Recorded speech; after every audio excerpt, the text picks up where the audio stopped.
मित्रों, कई बार रास्ते में हमें कुछ ऐसी वस्तुएं दिखाई देती हैं जिन्हें किसी भी परिस्थिति में हमें लांघना नहीं चाहिए, किंतु फिर भी जाने अनजाने में हमसे ऐसी भूल हो जाए तो ये वस्तुएं हमें शारीरिक तथा मानसिक दोनों ही प्रकार से परेशानियों में डाल देती हैं और कई बार यह हमारे मृत्यु का कारण भी बनती हैं। तो एक बार विस्तार से प्रकाश डालते हैं कि आखिर वे 7 प्रकार की नकारात्मक वस्तुएं कौन कौन सी हैं, जो यदि आपको रास्ते में दिख जाए तो आपको अपना रास्ता बदल लेना चाहिए।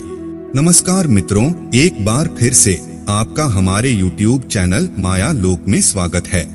मित्रों, कभी कभी हमें रास्ते में किसी के स्नान करने के बाद फैला हुआ पानी दिखाई देता है। वैसे कहने को तो सिर्फ गंदा पानी है और उससे ज्यादा कुछ नहीं। आप चाहे तो इसे लांघ कर भी जा सकते हैं, लेकिन विष्णु पुराण के अनुसार यह मात्र गंदा पानी नहीं अपितु इससे भी कहीं अधिक बढ़कर है।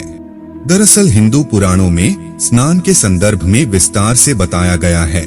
इसमें बताया गया है कि किसी भी मनुष्य के द्वारा 4 प्रकार के स्नान किए जाते हैं: मुनि स्नान, मानव स्नान, देव स्नान और राक्षसी स्नान। इसमें राक्षसी स्नान सबसे निम्न कोटि का स्नान है।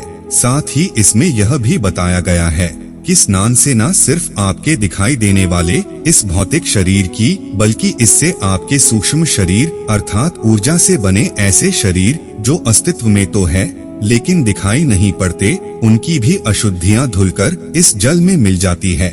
और ऐसे में जब कोई व्यक्ति इस जल को लांघता है तो दरिद्रता उसके सर पर चढ़ जाती है। फलस्वरूप वो व्यक्ति कष्ट पाने लगता है। इसलिए मित्रों, भलाई इसी में है कि यदि कहीं आपको ऐसा पानी दिखे तो आप इसे लांघने से बचिएगा। अब बात करते हैं दूसरी प्रकार की अशुद्धि की। मित्रों, कई बार रोड पर हमें मृत प्राणियों की अस्थियां दिखाई पड़ती है। आमतौर पर ये अस्थियां उन दुर्भाग्यशाली जानवरों की होती है जो सड़क दुर्घटना में मारे जाते हैं। इन शवों के संदर्भ में विष्णु पुराण कहता है कि किसी भी मनुष्य को कभी भूल कर भी उन अस्थियों को ना तो लांघना चाहिए और ना ही कभी बहुत इनके करीब से गुजरना चाहिए। और यदि ऐसी भूल हो जाए तो तुरंत ही स्नान कर लेना चाहिए। और इसका कारण आपको पता ही है, क्योंकि हिंदू शास्त्रों में बताया गया है कि शव अथवा शव के अवशेष जैसे अस्थियां इत्यादि के आसपास नकारात्मक शक्तियों का वास होता है, फिर चाहे वह शव किसी जानवर का ही क्यों ना हो। अतः ऐसे में यदि कोई मनुष्य इनके संपर्क में आता है तो इससे उसकी पवित्रता तो नष्ट हो ही जाती है, साथ ही उसे विभिन्न प्रकार की परेशानियों से जूझना पड़ सकता है।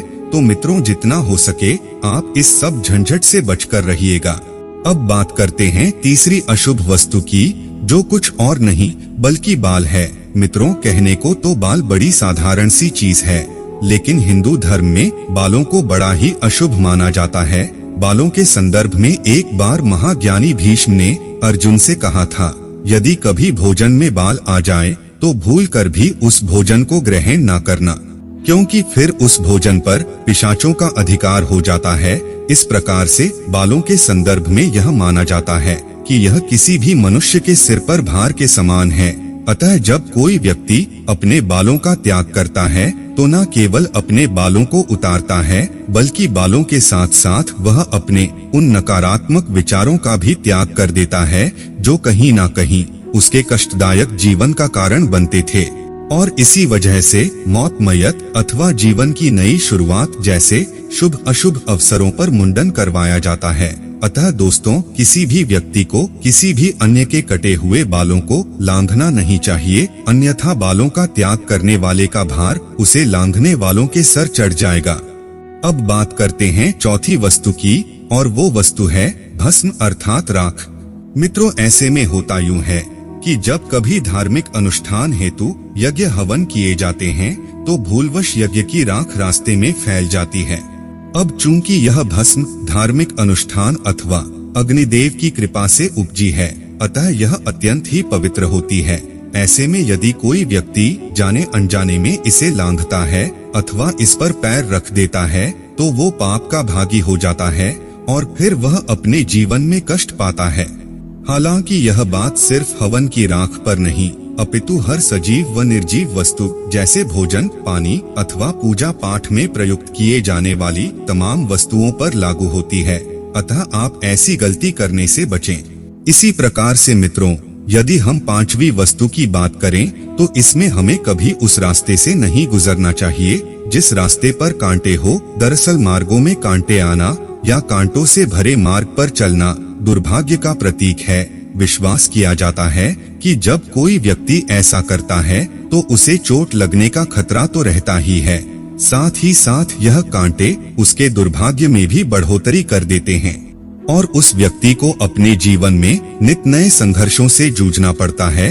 अब बात करते हैं छठी वस्तु की। दरअसल इसके अंतर्गत हमें भूल कर भी उन वस्तुओं को नहीं लांघना चाहिए जिनका प्रयोग तंत्र क्रिया में किया गया हो।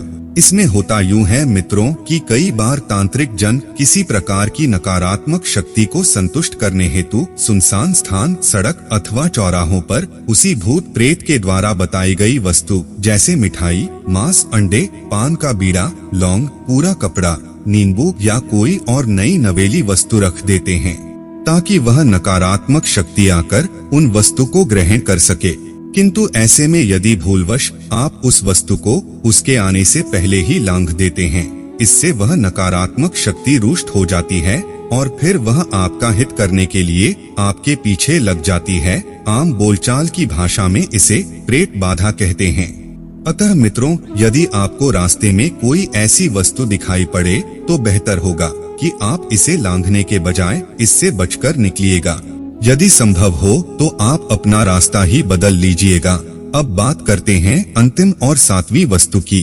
असल में मित्रों, यह वस्तुएं नहीं अपितु वह गंदगी है जिन्हें हम में से ही कुछ मूर्ख लोग करते हैं, जैसे मल मूत्र, थूक, मेले कुचैले कपड़े, टूटे हुए बालों के गुच्छे इत्यादि तमाम ऐसी प्रकार की गंदगी है जिन्हें कुछ लोग बिना सोचे विचारे यहाँ वहाँ फैला देते हैं।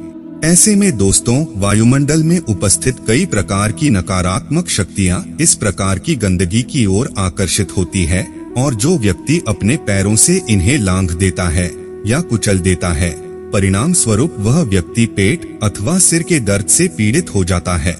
तो मित्रों, ये थीं ऐसे 7 प्रकार की वस्तुएं जिन्हें आपको किसी भी दशा में लांघना नहीं चाहिए, अन्यथा यह चीजें आपकी पवित्रता और शांति को नष्ट करेंगी ही करेंगी, बल्कि कभी कभी यह आपकी मृत्यु का कारण भी बन सकती है।